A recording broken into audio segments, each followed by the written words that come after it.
Hey, how's it going, everybody? Back again at Hotline Sehwani, here with another special guest, Laura Faye Smith, and continuation of our voice acting series. Um, Laura, go ahead and introduce yourself, or where people might have heard you before. Like you said, I'm Laura Faye Smith. I do the voice of Princess Rosalina for Nintendo's Mario Brother games. I'm the voice of Kana, male, the male Kana, in Fire Emblem Fates. And I've been on some TV shows like Grimm and Leverage, and do a lot of voices for Mad Head Games. They got a ton. I've been doing those for years, but those are kind of the main ones I think people will have heard of. Absolutely. And I think one of the things that we like to do here is we kind of like to get more into like you and your character and how you got into voice acting, acting overall. So why don't you tell us, what was it like? What was your first role like in voice acting? How did you get into it?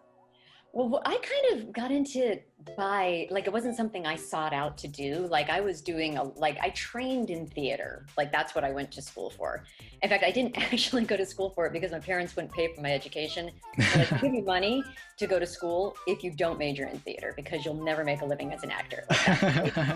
And I was like, and that's like, they're not terrible parents at all. Like, obviously they were paying for my education, but they didn't have a sense that you could be a working actor. They're like, you Sure. are, Jennifer Aniston, Julia Roberts, or you are not. Like, that's it. You're not, there's nothing in between. Now, thinking about how many times you see actors in small roles and things. So I trained in theater, and then I started working more in like, film commercials, TV stuff. And then technology has changed the voiceover game so much, because it used to be like long ago, like if you talk to people who were in voiceover in like the 80s and the 90s and prior to that, Sure. you went and auditioned in your agent's office. Like, you didn't have a home setup. They didn't have like mics and things that you could have at home. That just didn't happen. So it was weird to get into it, because it wasn't like there was a super clear path. Like, you heard people on the radio, but I just always kind of assumed that they auditioned for it on camera. So I auditioned for a little bit of voiceover at my agent's office, and I think the first job I did was like an industrial job for Kroger. Like, literally like something that only people who worked at Kroger would hear. It was like training people to work in their deli, being like, if a customer comes up and blah, blah, blah. It was like one of those. Thinking it was really fun, and it was really easy because I didn't have to memorize it. I didn't have to worry about how I looked. If you screwed it up, you could just do it over again, and it wasn't that big of a deal, like, where they had to like reset up lights or, fix your hair or anything like that in between. Or theater, where if you screw up, you just keep going. You gotta like figure it out live. So I remember thinking it was like really fun and kind of easy. And I just kind of did jobs a little bit here and there. Like, I auditioned for things that my agent would bring me, but it was nothing glamorous. Like, it was not like animation and cartoons and video games. It wasn't that kind of stuff at all. Those things existed, but I wasn't auditioning for that at first. I was just doing really kind of boring stuff like that, but I really liked doing it. Mm-hmm. And then I was going to say that's something I'm actually getting from a handful of voice actors and actors, and they're mentioning back in episode 1 we spoke with Mike Pollock, and he's the voice of Eggman from Sonic, and he was mentioning that it's very, you need to be prepared to work in the less glamorous, the less sexy roles, because there's lots and lots and lots of work out there for voice actors. Right. And it doesn't mean you're going to be a top character, but you kind of like what you said, like, hey, I was at, I did this thing for Kroger's and I was able to do it, and now I jumped into this other commercial gig and so forth. Right. So it's not always just like Rosalina from Mario. You have a bunch of other things under your belt from the most unsexy stuff, the most boring, like things that if you told someone, they'd just be like, why are you even excited about that? But here's the thing, some of that pays really well. You're like, well, I was excited when I got the check. Yeah. Work is work. Like, yeah, well, I mean, I've done like more glamorous things that have paid less than really boring things. Like, or you would think like, why would that pay so much more than this? Sure. So when you're thinking about making a living, and like building your career, like those things, there's no shame in it, in taking stuff like that. Like, I currently dub movies. Like, I do dubbing on like telenovelas and things like that. Like, these are not sexy, glamorous jobs, but they pay bills, and it's a chance to just keep building your repertoire of what you know how to do. So yeah, that was like my first stuff was like that. And then I was with an agent who went out of business owing me a lot of money. She'd been kind of a great first agent because she sent me out all the time. But then I literally found out she was going out of business because I called to ask where a check was, and I got her answering machine saying that she'd gone out of business. Like, Oh that's boy. how I was pissed because she owed me a lot of money. And she had been like a major agent in town, but she just got in over her head, and she was kind of robbing Peter to pay Paul. So like I would do a job and then you would do a job and then she would take, your money to pay me and then someone else's money, it was like Yeah. out of whack. And then before you know it, the midnight move happened and she was gone. Yeah. And so I remember being like, and then I signed with this other agent right after that who was just bonkers. And like, I think she tried to send me out on like one or two things and I couldn't make the time she had sent me and she lost her mind. She was like screaming at me and I was like, whoa, this is not normal behavior. So then she literally disappeared without a trace. Like she left town. I have no idea what happened to her. She was just gone one day. And so then I was like, I think I'm done with agents. I mean, this is all just turning into a racket. And I was still doing a lot of theater. I was living in Portland, Oregon. It's a much smaller market there. And then a friend said, hey, there's this company that's opening a voiceover only agency. And you should go talk to them. And I was like, agents, I'm so sick of agents. And so I went and met with them on his urging. He was like, no, you really should. They're great. And they were great. And they signed me I didn't even audition. Like we just sat and had a conversation and they signed me. And that's in both ears, who I'm still with in Portland. And Wow. yeah, and then they grew and they become like this great agency. But I got really lucky to like get in with a voiceover only agency at a time when there weren't very many and the tech hadn't caught up where everybody could do something from home and things like Voices 1, 2, 3, they didn't exist. So, Sure. Yeah, I signed with them. And then that really that's when I started getting these more interesting auditions because they were only voice, they weren't doing other stuff. And then they started sending me, and that's why I ended up getting Nintendo through. Absolutely. So cool. So before we get into that, because those are things that I want to discuss. I don't want to leave your theater and your other your acting experience behind too. So kind of tell us what was your passion behind theater and what is something that you said it before. There's like, hey, it's very different for me to do acting versus voice acting. I don't need to worry about how I look, or I don't need to worry about if I mess up I could do it again. So what are some dilemmas that you see in acting that isn't naturally there in voice acting? What I will say is when people ask about getting into voiceover, I'm like, take acting classes because you are acting. You may be doing it on a mic, but it's still about your ability to act. Like anyone who's been told, you have such a great voice, well, you have a really great voice, you should get into voiceover. Maybe, but you also should go take an acting class because unless you just want to sound pretty and maybe do kind of announcery type stuff, really what you need is the ability to act, especially if you want to do animation, video games. That's all acting 100%. So my theater training has been invaluable to me as a voice actor. Sure. And I have done, obviously some like commercial announcery stuff, but I'll tell you the trend right now, like almost every single audition I get says, we want you to sound like a trusted neighbor or friend, your friend who tells a great story at a party, nothing too slick, polished, or announcery. Like that's what most people want. So I feel like right now, if you want to get into voiceover and you don't sound polished, you're gold. Like get into voiceover. Like they want you to sound like a normal person. They don't want you to sound like this slick trained pro. In fact, those people I think are struggling right now. People who've got that real radio voice. Like I think that's actually a detriment right now. And these things change, it may swing back around, but right now they want people to sound like real people and people that you can trust. And then everything else that's character driven, that's, animation, voiceover, dubbing, like you need to be able to act, and learning how to take direction as an actor is a huge part of that. You get directed a lot in voiceover, like they'll do stuff and then they're like, okay, now can you make it sound, or can you, say it more lovingly, or like really understanding how to imbue emotion and tone and, trying to get what you want from someone and sounding in the moment or being emotional, all that kind of stuff. It's all acting. Yeah. It's funny you mentioned, I'm at the end of the series, I'm probably going to have to make like a compilation because everyone has said just acting. Like acting. You need to know how to act. You need to know how to act. Right. And when they hear voice actors, it's like, oh, I can do that. And then you need to know what you're doing and acting in that sense.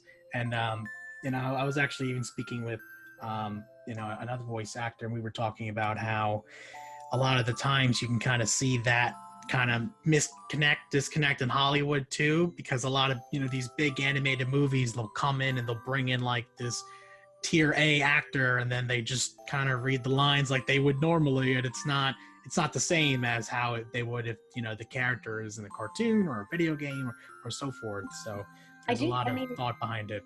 You were asking about like what's the difference, and I mean, one thing I will say is like I find that like when you're doing like voice acting, it is very physical. Like I wouldn't stand stock still in front of the mic and talk. Like you're using your whole body, and like if you had a camera on me when I'm in the booth, I'm like all using my hands and moving my body around in my chest, or depending on the type of character, if you're playing something a little slinkier, or I'm always like super physicalized in it, because your voice does sound different depending on how you're holding your body. So there's another way where it's like, yeah, you're standing and talking in front of a mic, but at the same time, you are still acting. Mm-hmm. So. And you have to kind of get into the zone, otherwise it's like it just doesn't, like if they're like, we want you to sound sad, you gotta like slump down, like get into. Yeah, your sound completely changes dependent on your physicality. So same is true if you're standing on stage or in front of a camera or in front of a mic. All that stuff really is the same. And I mean, the biggest difference to me is just that you don't have to worry about what you look like, and you don't have to worry about where am I looking and was I focused or what weird thing your face is doing. It's and even sometimes, like I just actually recorded a podcast that they record like a TV show. So we were all on mic recording it, but I was standing, and of course it was COVID, so we had like all these glass panels around us. But I was like looking at the actress I was working with was straight across from me. So we had our scripts, but we were looking up a lot, making eye contact and connecting on scene. And that's great, because I think that's what the tension that can give is great. But I've done plenty of other things where I just record by myself. Like I just record all my lines alone with, an engineer or a director, and then they crop that together with what someone else has done. Sure. You kind of got to know how to do both. Yeah, that's what it seems like. It's not just solely, if you don't feel comfortable, but you in a room alone, like it's not always just you and playing off the energy of somebody else, right? So yeah, exactly. Yeah, you have to bring the energy for sure. You got to figure out how to recreate that for yourself. And there's some things I do where I do that, like there's not even an engineer or director. I completely record those on my own. So you don't even have someone reading in other lines or giving you feedback or saying anything. You were just by yourself in your booth, manufacturing that scene all alone. And that's something you got to know how to do too. Absolutely. So let's get into a little bit. I know you mentioned Nintendo before and Rosalina and how you ended up there, right? So were you? I'm sure naturally, Mario is a big franchise, so that's something that you were familiar with prior to getting into. I was like, I got into Mario stuff as just a fan, just as someone playing it. And in college, my roommate got a PlayStation, and I don't remember what model it was, but she got it. And I can't believe we didn't flunk out, because all we did was play Mario that term. Like, thank God we were on slightly different schedules. So like one of us had been playing, and then someone else would come home from class, and you'd be like, oh man, how many hours have I been doing this? So then you'd be like, here, you play for a while, and you'd switch off. But we played day and night. Like I remember being up, just to like 3 a.m. a lot of times, instead of studying or studying.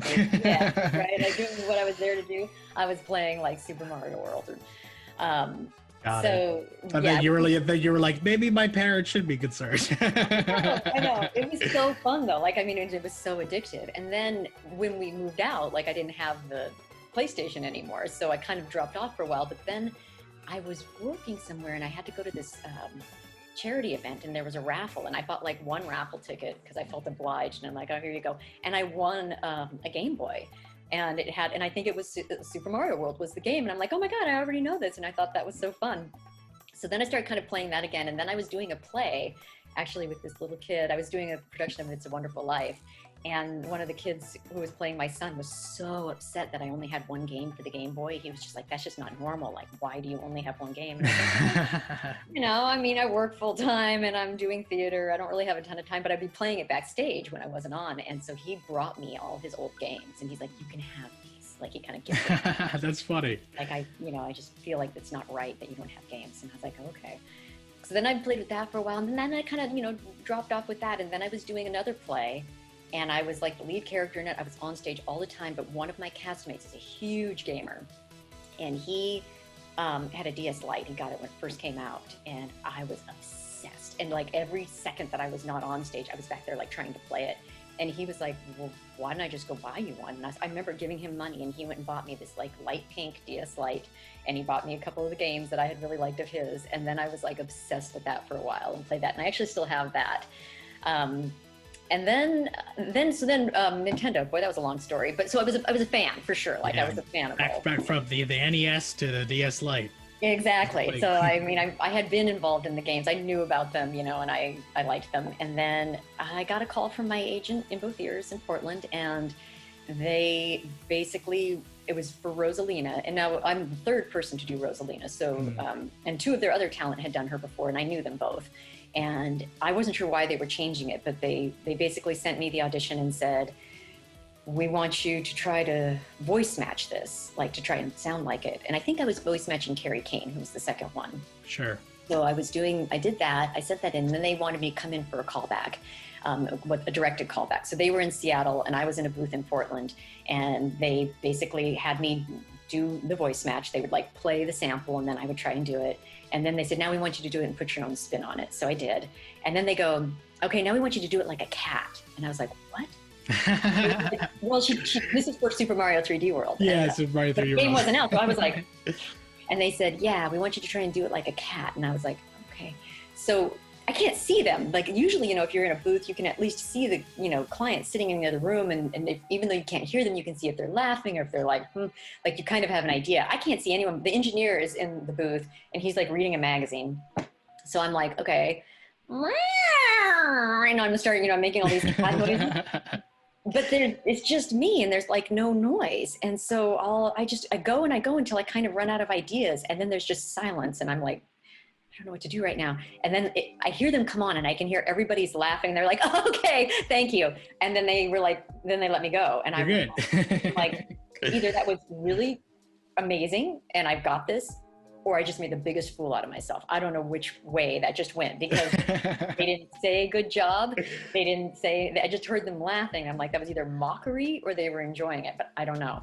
And I walked out, and I said to the engineer, I go, how do you think that went? And he goes, oh, I don't know. I wasn't paying attention. And I was like, all right. Thanks. Yeah, thank you. Yeah. Yeah. Okay, well, go about the business. And then a few days later, I got the call that I had booked it. So that's so funny that you mentioned the you know, the meow, the cat power up in Super Mario 3D World, because I just spoke with Kenny James in the last episode, and he does Bowser, and he was saying how he's like, yeah, so I was going through, and they're like, because I was asking how does the direction work, is there like a lot of back and forth, and then he was like, well, they just said like, just do a cat. So it's like it's funny, like you basically have like the same story of. It makes me feel so much better knowing that he had that same experience, because I just was like, I wasn't expecting that. And then you're going, a cat doing what? You know, like, I mean, a cat being skinned alive, a cat, you know, falling in hot lava, a cat wanting There's dinner. No like, context, yeah. Yeah, like just do it like a cat. And so then I'm like reading through all these different actions, you know,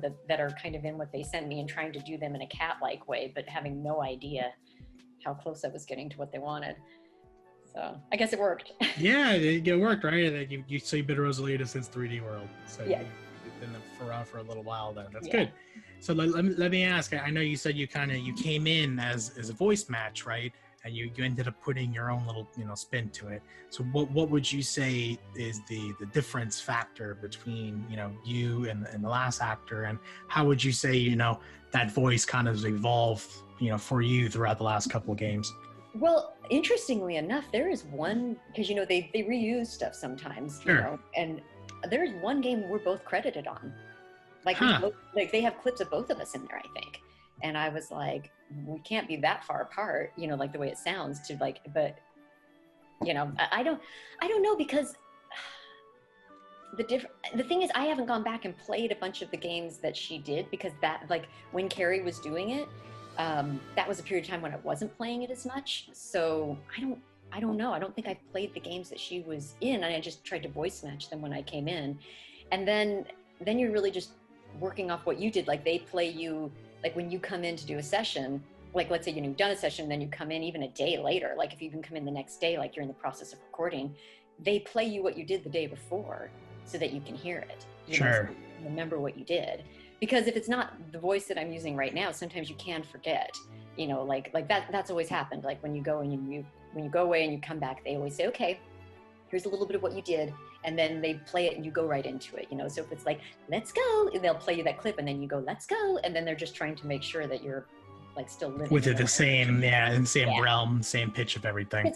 Especially if time has gone by, and you haven't done it in a while, and you're not sitting around obsessively listening to your own stuff. Like maybe I do not sit there and be like, let me play all these clips of my own voice. Like you hear your own voice enough just auditioning for other stuff. You don't, and then when you're doing enough different types of characters for different types of projects, you can forget. Sure. What you did. So like, remind me of that session from 2 years ago. I think fans are keenly aware of the difference in sound. Like I think they're very aware of like what sounds different, like people who play it a lot. I think I'm probably less just because I'm doing it. Sure. Absolutely. So let me ask too, and I know you kind of had the experience with the cat version of Rosalina. Was it something similar with, I know, baby Rosalina also? I think it was in the Mario Kart games where there's like, do Rosalina but like a baby voice, or pretty much. Yeah, I mean, like nothing much more exciting than that. And I think that the biggest trick is trying to get it to now not sound too much like the other babies, like like Peach or Daisy, because they all sound like as soon as you start going into that little voice, like it all starts to sound a little bit similar. So trying to be like, what is that voice and which way is it distinct from other people? But that's what's great when you have a director to help you with that, because they're listening to all of it. Because again, I'm only hearing what I'm doing in my head in that moment. Mm-hmm. And they kind of have the bigger picture of the project overall. Exactly. And again, remember your own voice. I'm really used to what my own voice sounds like because I listen to it so much when I'm auditioning, when I'm editing. But it does sound different in your head what you're doing than sometimes what's coming out of your mouth. So sure. And you mentioned something kind of interesting in terms of, you were saying, and this is kind of, a follow-up question is, since there isn't a lot of dialogue for you to go off on, right? You're right. Kind of going off of actions. So do you find was that challenging at first versus, having just lines to read of like, I need to figure out how this character would sound without really talking or giving too much, dialogue. So what was that like to do? I was, it's fun. It's such an interesting muscle to work, like what they call taking damage or attack sounds and stuff like that doesn't come up in a lot of other things. And like almost every like video game that you audition for now will have like about, that many lines. And then it'll be like, lightly wounded, extremely wounded, dying. So you've got to create like of that. And then they'll say, light attack, strong attack. And then like kind of, a heightened supreme battle cry attack. And like, you've got to create all that kind of stuff with almost every video game where there's battle involved. You're doing those kinds of things. And sometimes that stuff's actually really tricky to do, like harder than you would think. Harder just like to come up with it. Like what am I holding? Is it a bat? Is it a giant sword? Is it, is it fist fighting? Like, what am I doing? For Rosalina, it was interesting because the first game I did was Super Mario 3D World, and it was still in, it was not even like fully done. Like I was watching it on the screen and I was kind of creating the sounds. So like, okay, in this section, she's going to run, she's going to swing off the top of that flagpole and she's going to land. So they would play that for me. But again, it didn't look like Rosalina. Like you saw like a little figure moving, but it wasn't completely complete. And sure. You were just to kind of get like a little bit of a visual of what was happening. Sense of the world, sense of the movement, sense of how far she was jumping or falling or things like that. And so then you would watch that, they'd play it for you, and then you would try to create the sound that would sound like. And that was really fun and felt really collaborative, because you're like, okay, maybe it sounds like a wee, like that's going to be the sound. And then they would be like, okay, that's great. We like the first part of that, make it longer on the drop, and then kind of a sound. Can you come up with a sound for when you land? And so it was that kind of direction and collaboration when the game was in that phase. But then there's other times I've recorded where you're not watching something like that. You're just, this is like light damage. And so let's give us 3 takes of bumping into a wall, so stuff like that. Yeah, they base it off of that. Well, it sounds like when they give you that scene as like a mock-up or something, at least you can kind of picture like what is happening in there versus just get damaged, you know. Yeah, So there's exactly. a big difference between the two. Getting hurt, yeah, you're specifically like trying to do something, and that actually I think is really cool. But again, it was not something I had any experience in. Sure. But playing the games had helped, that you had an idea of what those things sounded like. Of course. So I say you had all your theater in training, and then you also had all the Mario training that I you did, yeah. I know. So both things paid off in the long run. Like a double degree. Absolutely. So you know what, outside of Rosalina, before we move on, was there any like lines or any actions of Rosalina that you felt were difficult, or was it more like anything that you were like, oh, that was hard? Or was it really just like the cat kind of just visualizing that overall? The cat stuff I think is like anytime you're doing animal sounds. Like I just did an audition yesterday for something of a character that was an animal, and you know what they're supposed to be saying, but they're only speaking in animal speak, so like how far you can take caterwauls and meows and things like that. That's probably the most challenging thing, that you're trying to express an idea and you have like a word to use. But I will say also, like in addition to my theater training, I have a huge improv background. Like when I first moved to Portland and started trying to work professionally, the only thing I was getting hired in was improv. I don't know why, because I actually wasn't that good at it, and I didn't like it that much. And I had to kind of get good at it because I was doing it and I was getting paid, which is actually kind of unusual, like that Portland had such a good paid improv scene. I know a lot of people living in like bigger markets in New York and San Francisco and LA doing it for free for years and really good. And for some reason in Portland, everything paid. I don't know why. So I finally like went and got some training because I was like, I got to catch up with, like, I'm getting hired to do this, but I never knew why it didn't work. Like there'd be times where it wouldn't work and I'm like, I don't know why this doesn't work. But that training, improv training, has been invaluable to me. Sure. It's just all about using what you have, trying to be creative, not worried about being right, very much responding to things in the moment and just like, coming up with something from nothing. And that actually, I would say, if you're looking to get into training for stuff, like improv training would not be a bad place to start, because it makes you kind of free. Like you can take all the technical stuff you learn from acting and then you combine improv training with that, and it puts you in this really great place of being able to handle a lot of different things as an actor. Very cool. And then I'll take that as, a good tip for everybody to make sure, you learn how to act, get some improv training and knowing how to respond to the spot and being creative on yourself, and not always needing to be right, where you have to not be that slick professional, or that's not as desired anymore. Well, and I think something too, improv is so much about not doing the same thing twice, and a lot of times what they want, they'll say, can you give us that line as an ABC, which means they want it 3 different ways. Sure. So if you only can think of like one thing, you're in trouble. Like you need to be able to be like, what are a few different ways that I could play with this? And I get so many auditions where they're like, send us your best improv and sketch actors. Like it'll say for a voiceover thing, because they kind of want you to riff with it. They want you to throw in some of your own stuff, and not just like straight reading the lines exactly as it shows up, but playing with it and having fun and bringing your personality and putting your spin on it and ad-libbing and things like that. Like that comes up all the time. And if you don't have any ability to know what to do with that, there'll still be other jobs that you can book, but it just opens the field up a lot wider in terms of what kind of work you can actually book. Sure. And then as far as just to kind of jump to a next topic within the same realm on with working with Nintendo, I know you had experience in Fire Emblem as well, right? So was that something, that you felt was a similar process in terms of like how you would work but instead now it's in the Fire Emblem where it's like, hey, here's a visual of what's going on in this game, or was it very different because it's handled by a different team within? It felt pretty similar to that, I auditioned for it just like anything else. I don't think I had to do a directed audition for that. I think I ended up just sending them my audition in and booking that. And it wasn't a voice match for that one. Sure. That was like just something, it was just being created new. So that part was different. But in terms of the actual process of working on it, it was actually, recorded in the same studios up in Seattle, different directors, but I think they were familiar with my stuff, because that was in my resume.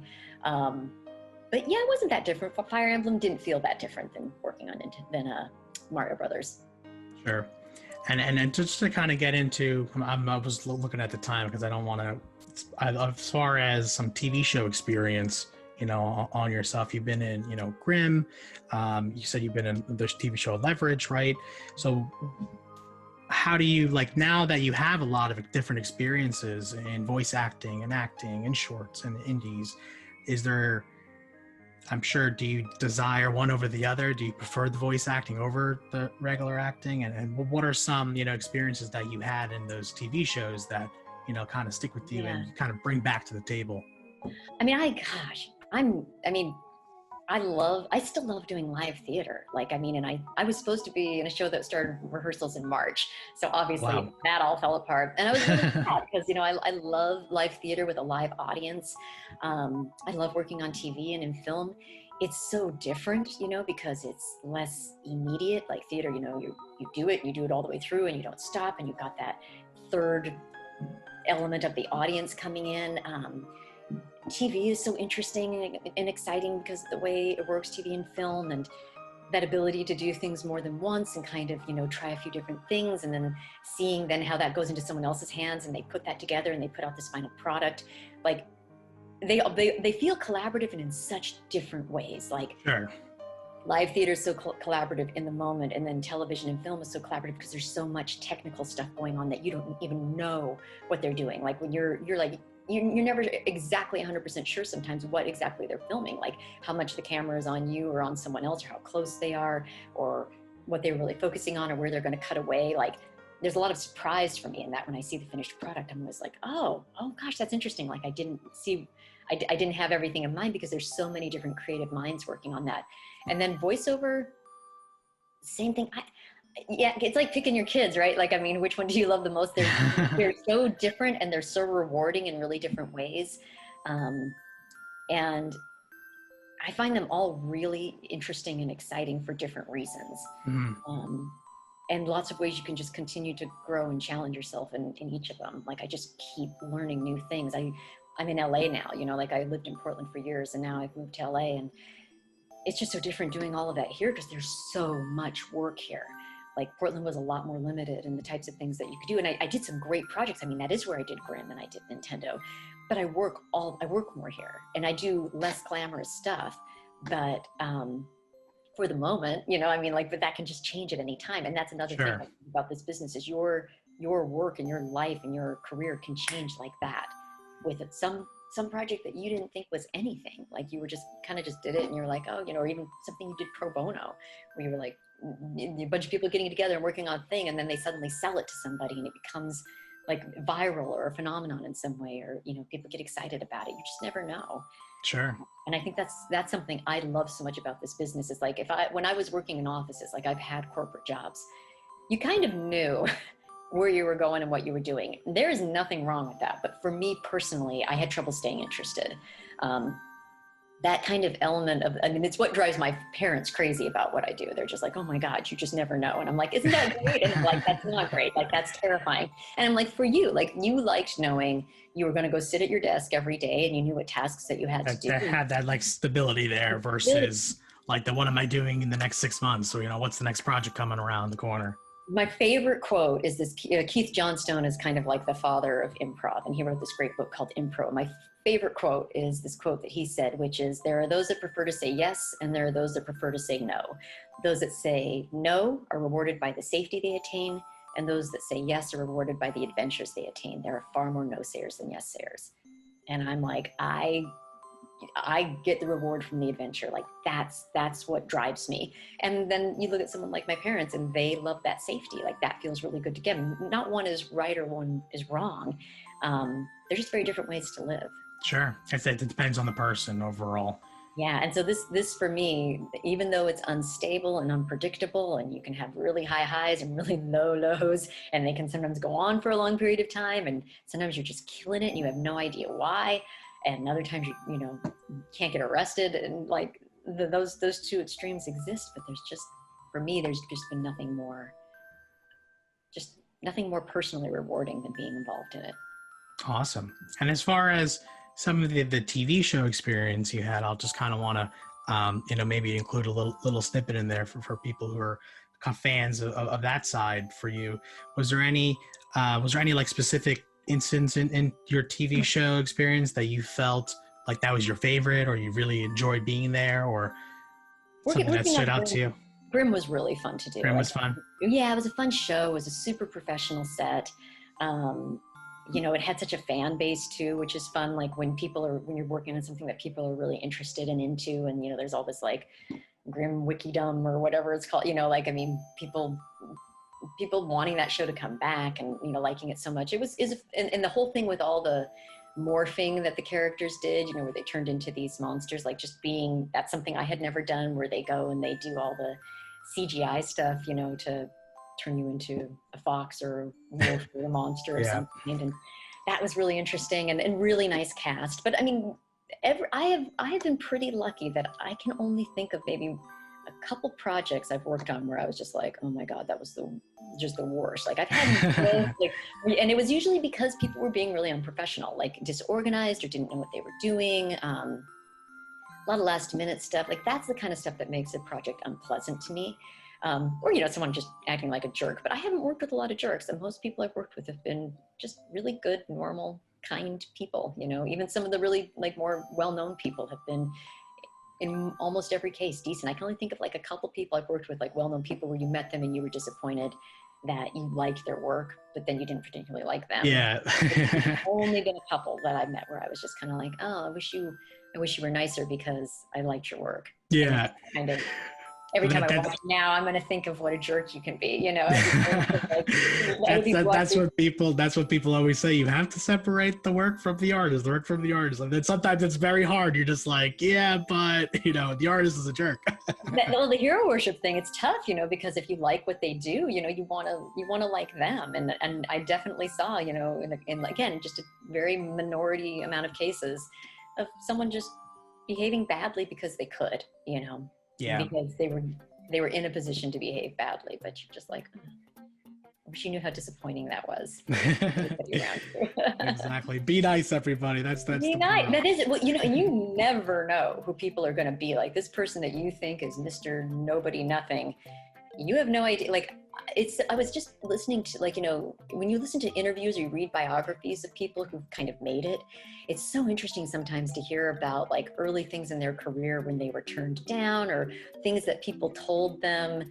I don't know if you watched the Emmys. They had the you know, the virtual Emmys basically. Sure. We were talking to Issa Rae and she was talking about when she made her first pitch to this, you know, Hollywood person, and they were like, they didn't get her show and they wanted her to completely change it. And she was just like, no, you know, I'll just take this to someone else. I'm not going to like, you don't understand me, you don't get me, and you don't seem to care. And they were very much like racial stereotyping her and like all these things. And she basically was just like, I'll take it somewhere else. And she did. And she said in there, she's like, and that person got fired, you know, and here I am. Yeah. And, I'm doing good now. Yeah, you know, and that you don't know where people are going to be, and or you know, who's going to get some crazy breakup thing. I did actually McMillions. Did you see that show McMillions? I have not. McMillions it's a documentary that just came out last year, and I worked on it. It was nominated for an Emmy, and I barely in it. Like, I mean, I was doing the recreation stuff. Like it was about the McDonald's fraud that happened, which nobody really heard about because 9/11 happened right as it was all going to trial and it was becoming a thing, and then that just like kind of took it out of the consciousness. So they call it the biggest scandal nobody's ever heard of. But it's a great documentary. It's on HBO. Called McMillions, and it was about that. And so they had these kind of recreation scenes in it. But suddenly you're like, I worked on that, and that just got nominated for an Emmy. No one would know, like, be like, oh my God, you were in that. Like, you could, like, we're all like hands. It's like hands, the back of your head, maybe a fuzzy, blurred out face. It's not like you're recognizable, but you're like, but I was a part of that project. You were part of the project. There, and I was working with those guys, and like they're nominated for an Emmy for like writing and directing, I think, for documentary. Oh wow! I'll have to check it out. That sounds like something I would like. It's worth your time. I mean, the real people involved in that story are more interesting than anything you can make up. They are nuts, and it's such a good story. Yeah. Yeah, the McDonald's story is really, really crazy on its own. Yeah, it's a crazy story, and then they're talking to all these people who are involved in it, and it's really good. It's well done. Absolutely. So everyone, I'll definitely check that out in the comic section below as well. I'll put a link in the description Yeah. so you guys can give it a watch on HBO, if you have HBO Live or Go. But to come to close, I know we're a little bit past the 4 That went o'clock so mark that I fast. promised. Yeah, I know. I saw the clock before. I was like, oh, it's 4. I promised her 30. Sorry, I'm a bit chatty. Sorry for. Oh no, it's perfectly fine. Like as long as you're on schedule, that's more important. And I have some free time too for today, so it worked out nicely. Oh, good. So as far as just to kind of come to close and everything, what would be some things on if you can go back and you can kind of give yourself some advice, or if you can give somebody new watching this some advice on how to become into voice acting, how to step into TV, how to step into theater, movie, like what would that one thing be? Besides acting, because everyone says acting. Okay. Yeah. Well, here's the biggest thing I can tell you about voice is that, I think there's sometimes a tendency for people to be like, I want to try and sound like this person or be like that person. Be yourself, because you build your own brand. Yeah, and that's the thing. Like, there's so much voiceover work, and there's so much work that I would never even be up for, because it's not my sound. I sound like I sound. I am what I am, and sometimes it's going to be right for people, and sometimes that's not. And I think most people who are doing casting and hiring don't know exactly what they're looking for, but they'll know it when they hear it.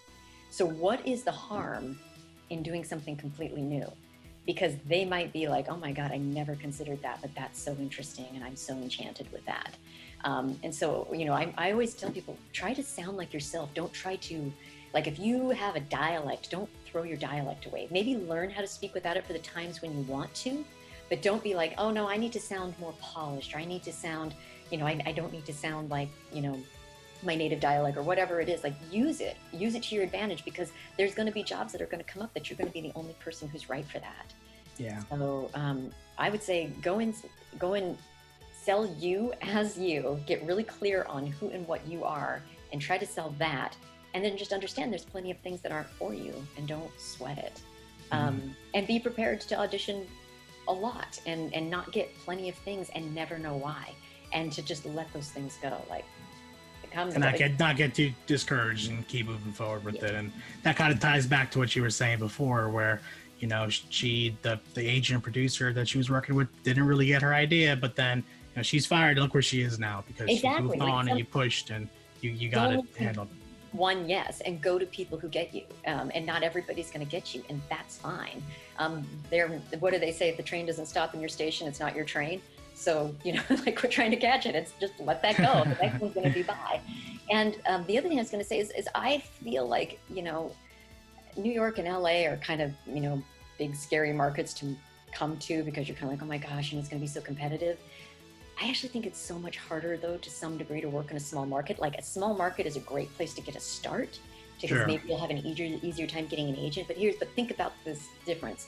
But the pool of opportunities is much, much smaller. Yes. So Portland had three or four on-camera agents and one just voiceover agent. That's 4 for a whole city. And then 3 casting agents. That's it.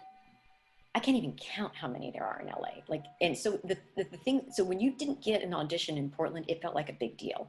It was just kind of like, but when's the next one coming? And here it's like, I don't care. I'm going to have 10 more tomorrow. Like, yeah. I'm lined up this week. I'm okay. It's fine. And, and it's like moments before I got on, I didn't have any work for the next 2 days. And moments before we got on this call, I booked something. Just someone who I'd worked for before. I didn't audition. They just called up and said, hey, can you come in tomorrow and can you do some work? And I'm like, sure.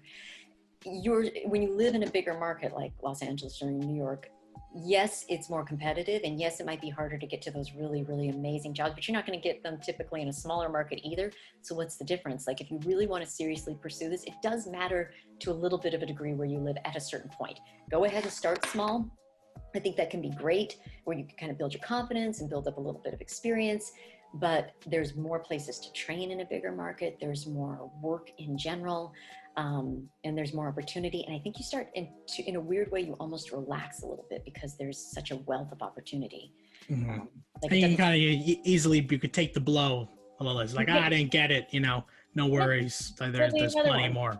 Exactly. Or your agent drops you. You're like, that's fine. There's other agents. Yeah. Whereas if someone comes from Portland, it's a you got dime two a more. dozen. Yeah. You're like, there are no more agents. Like you had to be really careful about that. Like you couldn't just arbitrarily leave your agent because you could only do that 4 times and then you wouldn't have an agent. Like we're here, you could do that 500 times and probably someone would pop up tomorrow that you hadn't burned through.